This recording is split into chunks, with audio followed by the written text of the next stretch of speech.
Good morning মৰমৰ ছাত্ৰ ছাত্ৰীসকল আজি দশমমান শ্ৰেণীৰ সমাজ বিজ্ঞান বিষয়ৰ ইতিহাস খণ্ডৰ এটি গুৰুত্বপূৰ্ণ পাঠ বংগ বিভাজন আৰু স্বদেশী আন্দোলন নামৰ পাঠটিৰ পাঠভিত্তিক প্ৰশ্ন উত্তৰসমূহ লগতে বিগত বৰ্ষবোৰৰ হাইস্কুল শিক্ষান্ত পৰীক্ষাত এই পাঠৰ পৰা দিয়া প্ৰশ্নসমূহৰ উত্তৰবোৰ আজি আলোচনা কৰা হ'ব। ছাত্ৰ ছাত্ৰীসকল বংগ বিভাজন আৰু স্বদেশী আন্দোলন এই পাঠটিত বংগ বিভাজনৰ পটভূমি তথা এই বংগ বিভাজনৰ যি বিৰোধী আন্দোলন আছিল এই আন্দোলনক কিয় স্বদেশী আন্দোলন বুলি কোৱা হয়, এই স্বদেশী আন্দোলনে ভাৰতীয় মানুহক কি ধৰণে স্বাধীনতা সংগ্ৰামৰ প্ৰতি আগ্ৰহী কৰি তুলিছিল আৰু এই স্বদেশী আন্দোলনৰ সময়ত জাতীয় শিক্ষা সাহিত্য শিল্পকলাৰ কেনেধৰণে বিকাশ লাভ কৰিছিল, লগতে এই স্বদেশী আন্দোলনৰ সময়ত বংগ নাৰী অৰ্থাৎ ভাৰতবৰ্ষৰ নাৰী সমাজৰ ভূমিকা সম্পৰ্কেও এই পাঠটিত আলোচনা কৰা হৈছে। এই স্বদেশী আন্দোলনে আমাৰ ভাৰতীয় জনসাধাৰণক ইংৰাজৰ বিৰুদ্ধে একত্ৰিত হৈ সংগ্ৰাম কৰিবলৈ এক পথ প্ৰদৰ্শন কৰিছিল।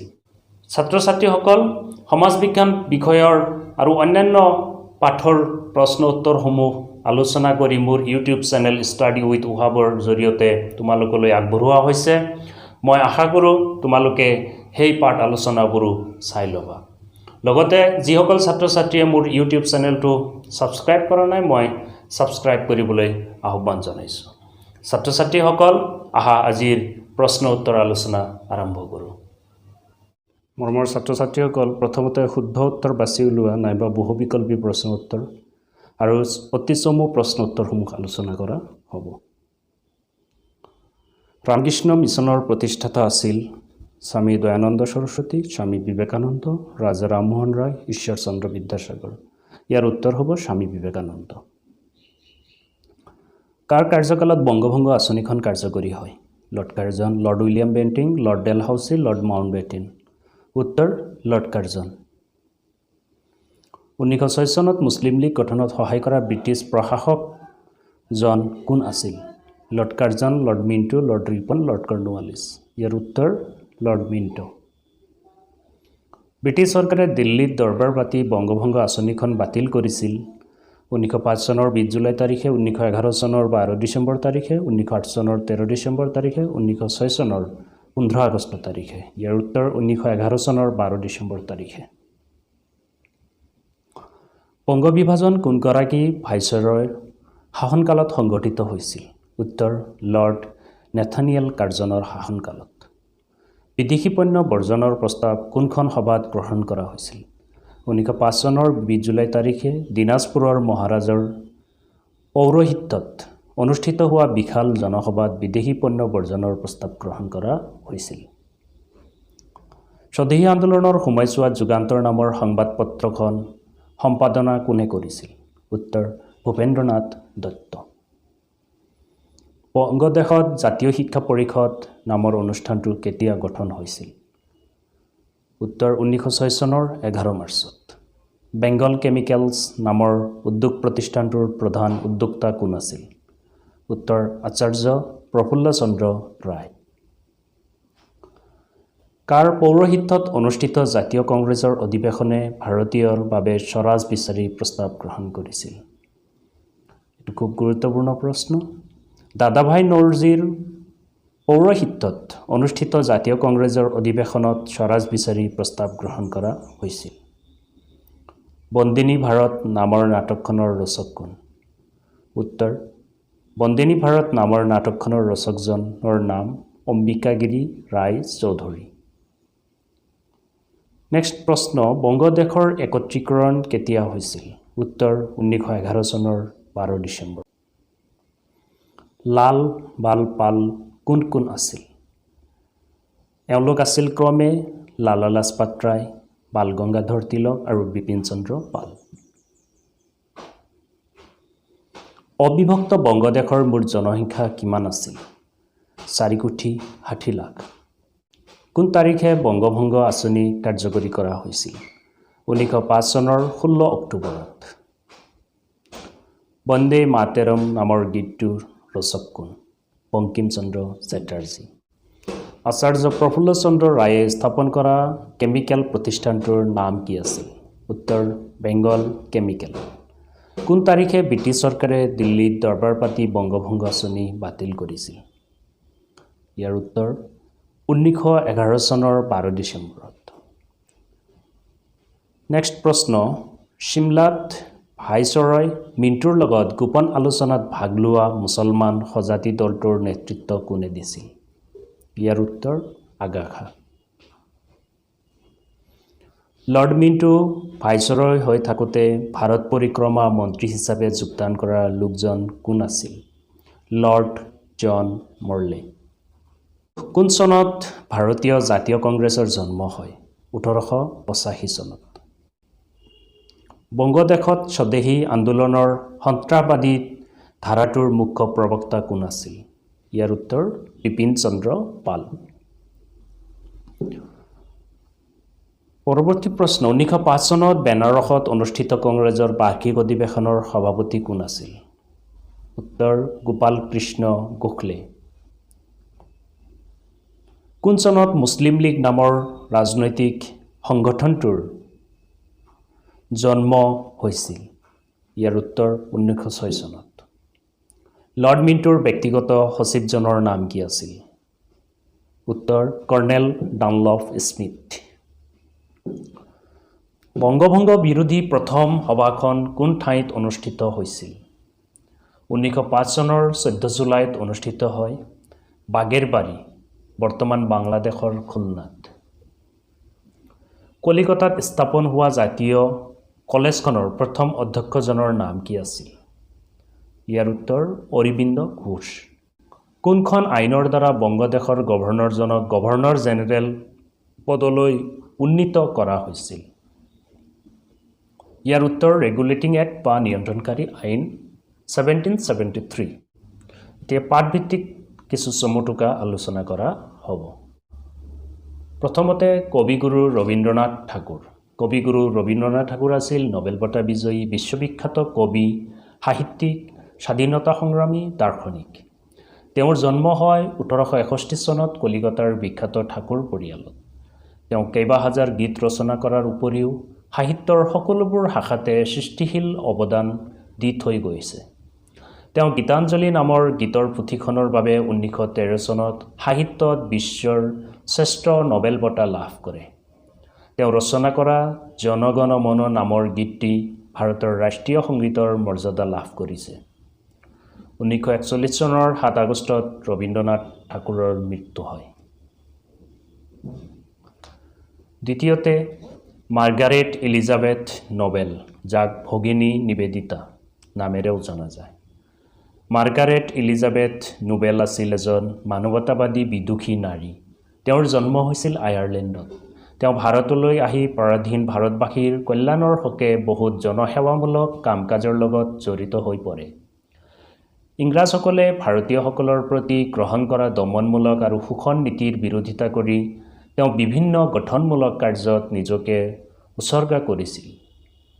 তেওঁ ভগিনী নিবেদিতা বুলিও জনা যায়। কলিকতাত থকা সময়ছোৱাত তেওঁ young men's Hindu union, Vivekananda society, Dawn society, Anushilan Samiti আদিৰ লগত জড়িত হৈ যুৱক আৰু যুৱতীসকলক দেশীয় শিল্পৰ যোগেদি স্বনিৰ্ভৰশীল হ'বলৈ আহ্বান জনাইছিল। ইয়াৰ পিছৰ চমুটোকা নবাব ছলিমুল্লাহ। নবাব ছলিমুল্লাহ ঢাকাৰ নবাব আছিল। 1906 চনৰ 30 ডিচেম্বৰ তাৰিখে তেওঁৰ আহ্বানক্ৰমে বংগদেশৰ একাংশ শিক্ষিত মুছলমান বৰমূৰীয়াই নবাব ৰিকিউৰুল মুলকৰ পৌৰোহিত্যত ঢাকা ৰাজদৰবাৰত আয়োজিত সভাত অংশগ্ৰহণ কৰিছিল। এই ঐতিহাসিক সভাত সৰ্বভাৰতীয় মুছলিম লীগ নামৰ ৰাজনৈতিক অনুষ্ঠানটোৰ জন্ম হৈছিল। বংগৰ নবাব ছলিমুল্লাহ আছিল ব্ৰিটিছৰ এজন অনুগত আৰু তেওঁ ব্ৰিটিছৰ কথামতে মুছলিম লীগ প্ৰতিষ্ঠা কৰাত সহায় কৰিছিল। ছাত্ৰ ছাত্ৰীসকল, চুটি আৰু ৰচনাধৰ্মী প্ৰশ্ন উত্তৰসমূহ আলোচনা কৰোঁ আহা। স্বদেশী আন্দোলন দমন কৰাৰ উদ্দেশ্যে ব্ৰিটিছ চৰকাৰে কি আন্দোলন বিৰোধী কাৰ্যসূচী গ্ৰহণ কৰিছিল? নাইবা স্বদেশী আন্দোলন দুৰ্বল কৰাৰ বাবে ব্ৰিটিছ চৰকাৰে কি কৰ্মপন্থা লৈছিল? আন্দোলনৰ নেতাসকলৰ পৰা চৰকাৰে সঁহাৰি লাভ কৰিছিলনে? উত্তৰ: স্বদেশী আন্দোলন দমন কৰাৰ উদ্দেশ্যে ইংৰাজ চৰকাৰে বিভিন্ন দমনমূলক ব্যৱস্থা গ্ৰহণ কৰিছিল। যেনে প্ৰথমতে চৰকাৰে আইন প্ৰণয়ন কৰি জনমত প্ৰকাশত বাধা দিয়াৰ উদ্দেশ্যে দেশীয় সংবাদপত্ৰৰ স্বাধীনতা খৰ্ব কৰিছিল। ২ নম্বৰ, ছাত্ৰ ছাত্ৰীসকলক আন্দোলনৰ পৰা আঁতৰি থাকিবলৈ কঠোৰ নিৰ্দেশ দিছিল। ৩ নম্বৰ, মুছলমান সম্প্ৰদায়ক হিন্দুসকলৰ বিৰুদ্ধে উচতাই দি মুছলমানসকলক চৰকাৰী সুবিধা দিয়াৰ পন্থা গ্ৰহণ কৰিছিল। চতুৰ্থতে, স্বদেশী আন্দোলনৰ শীৰ্ষস্থানীয় নেতৃবৃন্দক আটক কৰিছিল আৰু কিছুমান নেতাক নিৰ্বাসন দণ্ড বিহিছিল। পঞ্চমতে, চৰকাৰে কংগ্ৰেছৰ উদাৰপন্থী নেতাসকলক ব্ৰিটিছৰ চৰকাৰৰ আৰোপিত উপাধি, পদ আদি প্ৰদান কৰিছিল। লগতে উচ্চ ন্যায়ালয়ৰ বিচাৰপতি, সংসদৰ সদস্য, ভাইচৰয়ৰ সদস্য আদি লোভনীয় পদ দি আন্দোলন দমন কৰাৰ কৌশল অৱলম্বন কৰিছিল। আন্দোলনকাৰী একাংশ নেতাই চৰকাৰক সমৰ্থন কৰে। বিশেষকৈ মুছলমান সম্প্ৰদায়ৰ একাংশ তথা কংগ্ৰেছৰ উদাৰপন্থী কিছু নেতাসকলে ব্ৰিটিছৰ কূটনৈতিক কৌশলত পতিয়ন গৈছিল। ছাত্ৰ ছাত্ৰীসকল, এইটো খুবেই গুৰুত্বপূৰ্ণ প্ৰশ্ন আগন্তুক হাইস্কুল শিক্ষান্ত পৰীক্ষাৰ বাবে। বংগ বিভাজনে সৃষ্টি কৰা পূৰ্ববংগ আৰু অসম নামৰ প্ৰদেশখনৰ সৈতে সংলগ্ন হোৱা বংগদেশৰ প্ৰধান 3টা ভৌগোলিক সংমণ্ডল উল্লেখ কৰা। উত্তৰ: বংগ বিভাজনে সৃষ্টি কৰা পূৰ্ববংগ আৰু অসম নামৰ প্ৰদেশখনৰ সৈতে সংলগ্ন হোৱা বংগদেশৰ প্ৰধান 3টা ভৌগোলিক সংমণ্ডল হ'ল ঢাকা, চট্টগ্ৰাম আৰু ৰাজশ্বাহী। বংগ বিভাজনৰ অন্তৰ্নিহিত উদ্দেশ্য কি আছিল? চমুকৈ লিখা। নাইবা ব্ৰিটিছ শাসনকালত বংগ বিভাজনৰ কাৰণ কি আছিল? উত্তৰ: বংগ বিভাজনৰ অন্তৰ্নিহিত উদ্দেশ্য আছিল ভাৰতীয় জাতীয়তাবাদৰ প্ৰাণকেন্দ্ৰ বংগদেশক দ্বিখণ্ডিত কৰি হিন্দু বঙালী আৰু বুদ্ধিজীৱীসকলক দুয়োখন প্ৰদেশত সংখ্যালঘুত পৰিণত কৰা। দ্বিতীয়তে, ৰাজনৈতিক দিশত অনগ্ৰসৰ মুছলমানসকলক কিছু সুবিধা দি সিহঁতক ইংৰাজসকলৰ অনুগত কৰা। তৃতীয়তে, ভাৰতত সাম্প্ৰদায়িকতাৰ বীজ ৰোপণ কৰি হিন্দু আৰু মুছলমানৰ মাজত বিভাজন ঘটাই ইংৰাজসকলৰ স্বাৰ্থ সিদ্ধি কৰা। বংগ বিভাজন বিৰোধী আন্দোলনে স্বদেশী আন্দোলন নাম কিয় পাইছিল? চমুকৈ লিখা। উত্তৰ: 1903 চনৰ 6 নৱেম্বৰত সেই সময়ৰ ভাৰতৰ ভাইচৰয় লৰ্ড কাৰ্জনে বংগদেশক দ্বিখণ্ডিত কৰাৰ প্ৰস্তাৱ গ্ৰহণ কৰাৰ পৰা 1905 চনৰ 19 জুলাই তাৰিখে বংগ বিভাজনৰ পৰিকল্পনাটো চৰকাৰীভাৱে প্ৰকাশ কৰালৈকে বংগৰ বিভিন্ন ঠাইত এই বিভাজনৰ প্ৰতিবাদকল্পে বহুতো সভা সমিতি অনুষ্ঠান হয়। জাতি, ধৰ্ম, বৰ্ণ নিৰ্বিশেষে সকলোৱে এই প্ৰতিবাদত যোগদান কৰিছিল।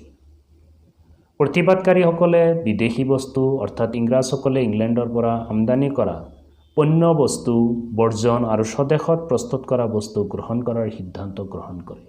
সেয়ে বংগভংগ বিভাজন বিৰোধী আন্দোলনক স্বদেশী আন্দোলন বুলিও কোৱা হয়। স্বদেশী আন্দোলনে জাতীয় শিক্ষালৈ আগবঢ়োৱা বৰঙণিৰ বিষয়ে আলোচনা কৰা।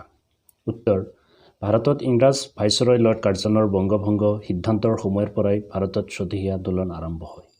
এই আন্দোলনত বিদেশী দ্ৰব্য সামগ্ৰী বৰ্জন কৰাৰ লগতে স্বদেশী শিক্ষা ব্যৱস্থাৰ হকেও জনসাধাৰণ সজাগ হৈ উঠে। 1905 চনত ৰবীন্দ্ৰনাথ ঠাকুৰে বংগ জাতীয় বিদ্যালয় নামৰ প্ৰতিষ্ঠান জন্ম দিয়ে। 1905 চনৰ নৱেম্বৰ মাহত ৰংপুৰত দ্বিতীয়খন জাতীয় বিদ্যালয় স্থাপন কৰে। দেশীয় ছাত্ৰসকলে চৰকাৰী বিদ্যালয়সমূহ ত্যাগ কৰি জাতীয় বিদ্যালয়ত ভৰ্তি হোৱাৰ প্ৰৱণতা বৃদ্ধি পোৱাত 1906 চনত জাতীয় শিক্ষা পৰিষদ নামৰ এখন অনুষ্ঠানৰ জন্ম হয়। সেই চনতে বংগ জাতীয় মহাবিদ্যালয় স্থাপন কৰা হয়। মুঠতে স্বদেশী আন্দোলন চলি থকা সময়খিনিত ৬২খন মাধ্যমিক আৰু ৩০০০খন প্ৰাথমিক জাতীয় বিদ্যালয় গঢ়ি উঠে। অৰবিন্দ ঘোষৰ অধ্যক্ষতাত কলিকতা জাতীয় কলেজ স্থাপন হয়। জাতীয় বিদ্যালয়ৰ আৰ্হিত পাটনাত বিহাৰ বিদ্যাপীঠ, মহাৰাষ্ট্ৰত সমৰ্থ বিদ্যালয় আৰু গুজৰাটত গুজৰাট বিদ্যালয় প্ৰতিষ্ঠা কৰা হৈছিল। স্বদেশী আন্দোলনৰ সময়ছোৱাত বংগদেশৰ জাতীয় শিল্পৰ বিকাশ কেনেদৰে হৈছিল? নাইবা ভাৰতত স্বদেশী আন্দোলন কেতিয়া হৈছিল? স্বদেশী শিল্প উদ্যোগৰ বিকাশত অৰিহণা কি আছিল? এই প্ৰশ্ন দুটা 2018 আৰু 2020 চনৰ হাইস্কুল শিক্ষান্ত পৰীক্ষাত আহিছিল। স্বদেশী আন্দোলনৰ সময়ছোৱাত ভাৰতবৰ্ষত স্বদেশী বস্তু ব্যৱহাৰৰ প্ৰতি জনসাধাৰণ সচেতন হৈ উঠে। ফলত স্বদেশী পণ্যৰ চাহিদা বৃদ্ধি পোৱাৰ পৰিপ্ৰেক্ষিতত বিভিন্ন কুটিৰ শিল্প আৰু কেইবাটাও ডাঙৰ শিল্প প্ৰতিষ্ঠান গঢ়ি উঠে।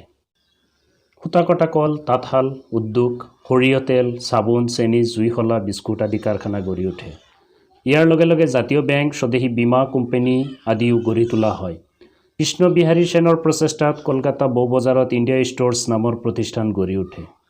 নীলৰতন চৰকাৰৰ উদ্যোগত বংগ লক্ষ্মী কটন মিল, আচাৰ্য প্ৰফুল্ল চন্দ্ৰ ৰায়ৰ উদ্যোগত বেংগল কেমিকেলছ, জামছেদজী টাটাৰ উদ্যোগত টাটা লৌহ কাৰখানা আদি গঢ়ি উঠে।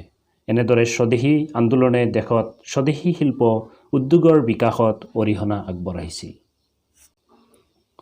স্বদেশী আন্দোলনৰ ফলাফল উল্লেখ কৰা। স্বদেশী আন্দোলনৰ ফলাফল: নাম্বাৰ 1, স্বদেশী আন্দোলনে ভাৰতবাসীৰ মনত জাতীয়তাবাদৰ জোৱাৰ তুলিছিল। জনসাধাৰণে বিদেশী পণ্য বৰ্জন কৰিবলৈ লৈছিল, ফলত স্বদেশী শিল্পই গা কৰি উঠিছিল। 2 নম্বৰ, দেশত স্বদেশী শিক্ষা অৰ্থাৎ জাতীয় শিক্ষাৰ ঢৌ উঠিছিল। বহুতো জাতীয় বিদ্যালয়, কলেজ আদি শিক্ষা অনুষ্ঠান গঢ়ি উঠিছিল। 3 নম্বৰ, স্বদেশী আন্দোলনে ভাৰতীয়সকলক ব্ৰিটিছৰ শাসন আৰু শোষণ নীতিৰ বিৰোধিতা কৰিবলৈ প্ৰেৰণা যোগায়।